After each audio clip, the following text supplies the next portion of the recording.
Uh, si President, Kapitan Alan Apaya, Sir Alan Capilon, sa lahat po ng mga pastors na kasama po natin, mga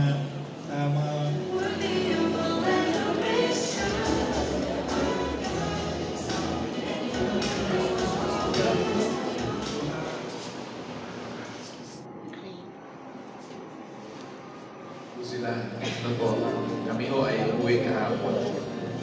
At salamat sa Panginoon.